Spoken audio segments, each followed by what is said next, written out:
Bonjour, bienvenue sur le blog Utips. Aujourd'hui, on va voir comment passer Logic Pro 10 en anglais. Alors, ça peut paraître un petit peu surprenant. Pourquoi je vous incite à passer Logic Pro 10 en anglais? Eh bien, tout simplement parce que tous les raccourcis clavier, on va le voir rapidement, sont basés sur des termes anglais. Donc, c'est déjà un moyen mémotechnique de retenir beaucoup plus facilement les raccourcis. Et d'autre part, parce que les traductions françaises ne sont pas toujours très explicites et ça veut parfois un petit peu rien dire.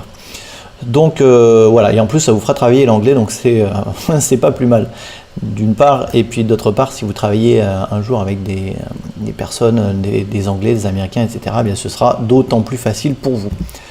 Donc on va aller dans le menu pomme. Vous n'êtes pas obligé de passer tout votre Mac en anglais. Quand vous bossez sur Logic, vous allez dans le menu pomme, ici, vous allez dans langue, et vous allez simplement passer sur English.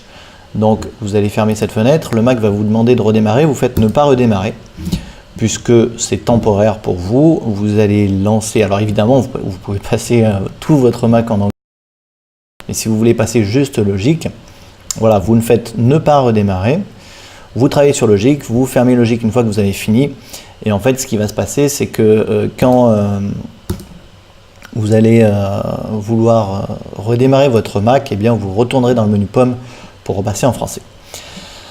Donc ici, je vais vous montrer par exemple quelques raccourcis qui sont basés sur l'anglais. Donc le i comme inspecteur, bon ça c'est la même chose en français, hein, d'accord. Mais par exemple, le menu outils, ben, en anglais outils c'est tool. Donc en fait, si vous appuyez sur T, eh bien vous avez le menu outils qui apparaît ici. Donc déjà ça c'est très pratique. Par exemple, vous voulez créer une nouvelle piste.